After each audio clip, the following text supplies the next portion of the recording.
Всем привет, дорогие друзья! Сегодня готовлю рулет полена с заварным кремом и ягодной начинкой. Это идеальный десерт для новогоднего праздничного стола.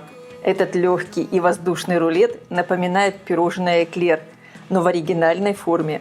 Заварное тесто, хрустящее снаружи и нежное внутри. И великолепный крем по вкусу, как ванильное мороженое. Безусловно, этот десерт украсит ваш праздничный стол. Для приготовления крема мне понадобится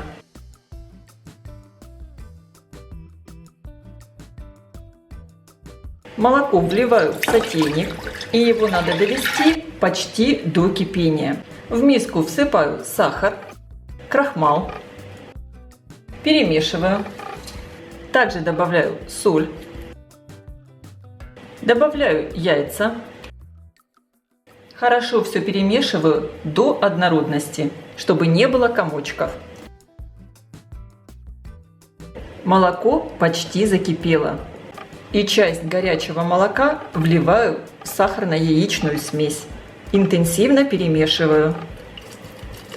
Оставшееся молоко возвращаю на плиту. И вливаю сюда полученную смесь, все время помешивая. И теперь варим заварной крем до того момента, как он загустеет и закипит, все время помешивая, чтобы крем не подгорел. Крем уже загустел, пошли пузыри, посмотрите. Крем снимаю с плиты. Продолжаю размешивать в кастрюле, так как она горячая. И здесь еще идет процесс приготовления. Посмотрите, какой получился крем. Очень гладкий, шелковистый, без единого комочка. Добавляю 2 чайные ложки экстракта ванили. Конечно, вместо экстракта ванили можно использовать ванильный сахар. Перемешиваю. Переливаю в миску. Закрываю миску пищевой пленкой. Причем пленку опускаю прямо в контакт с кремом, чтобы не образовывалась корочка. Оставляю его до полного остывания. Для приготовления начинки мне понадобится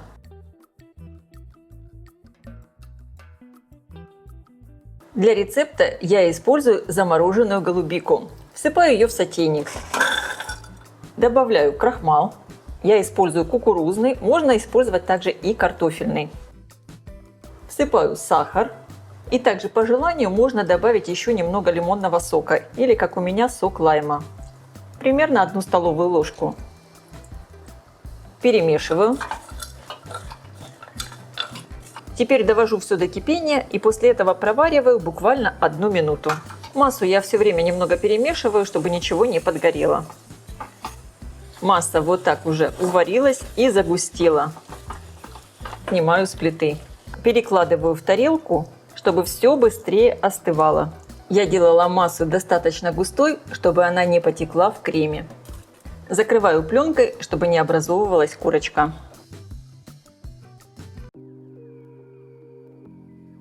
Для приготовления заварного теста мне понадобится в сотейник вливаю воду, добавляю сливочное масло и соль. Эту смесь надо довести до кипения. На самом деле в приготовлении заварного теста нет ничего сложного. Надо просто соблюдать некоторые правила. Муку надо заранее просеять. И всыпаем просеянную муку в закипевшую смесь. И сразу очень интенсивно лопаткой завариваем тесто. Тесто должно собраться в один единый ком, стать таким гладким, однородным. И на дне кастрюли образуется легкий налет. Обязательно хорошо все перемешиваем. Посмотрите, буквально за 1 минуту вся мука заварилась. Тесто стало вот таким гладким, собралось в один ком, и на дне кастрюли образовался налет. Перекладываю тесто в миску, немного его вот так раскрою, чтобы выходил лишний пар. Сейчас прямо в горячее тесто я буду добавлять по 1 яйца и хорошо вымешивать. Раньше я всегда замешивала тесто лопаткой. Я очень люблю это делать именно вручную, чтобы видеть консистенцию теста. Но многие из вас спрашивали, можно ли это сделать миксером. Отправляю первое яйцо в тесто и хорошо перемешиваю. Только после того, как хорошо вмешали первое яйцо, добавляем следующее.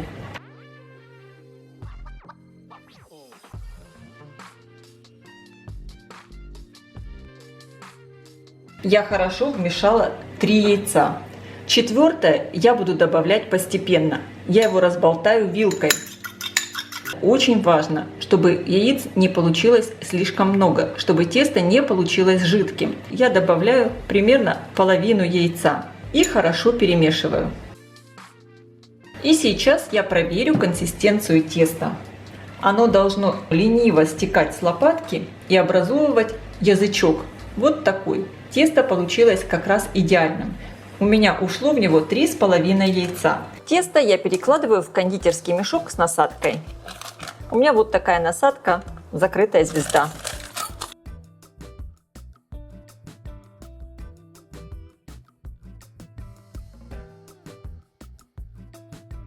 Я подготовила противень, размер 32 на 42 сантиметра. Выстелила его пергаментной бумагой. И теперь выдавливаю из мешка длинные полоски теста. Но не слишком сильно давите на мешок, чтобы полоски не получились толстыми. Я оставляю также между полосками небольшое расстояние.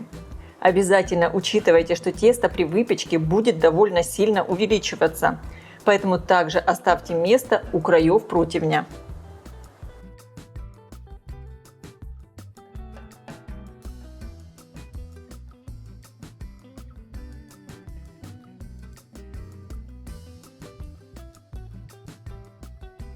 Если надо, мокрым пальцем можно слегка подправить края, но в принципе это не так важно, так как мы все равно края рулета будем обрезать.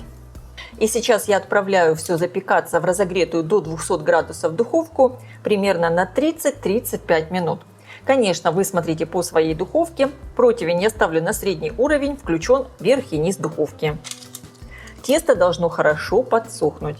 Корж я достала из духовки. Посмотрите, он у меня хорошо подсох, подрумянился. И обратите внимание, насколько он увеличился в объеме. Он у меня фактически сейчас занял всю площадь противня.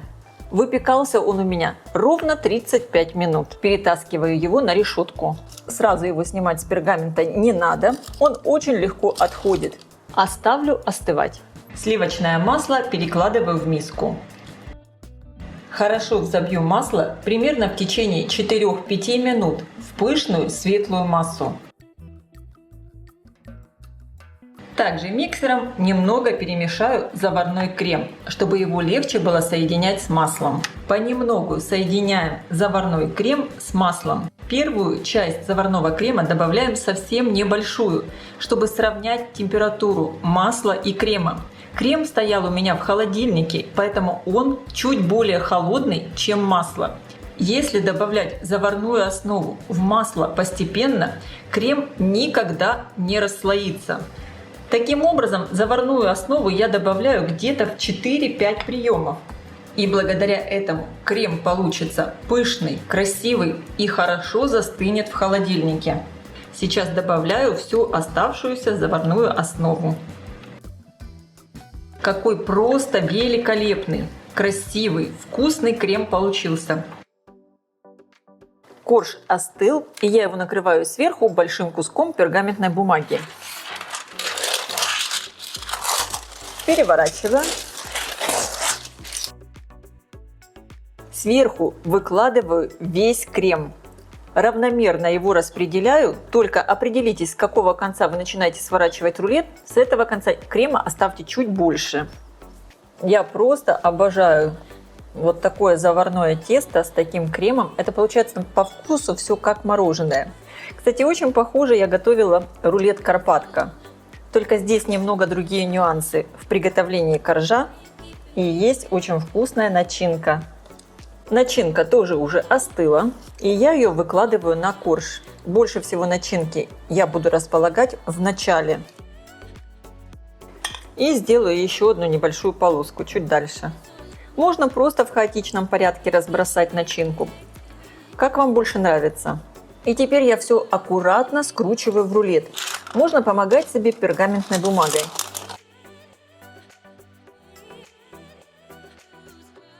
Посмотрите, какой красивенный рулет получается. Теперь я его заворачиваю в пергаментную бумагу. Стараюсь немного поджать. Закрываю концы и отправлю мой рулет в холодильник, для того, чтобы стабилизировался крем и хорошо все пропиталось.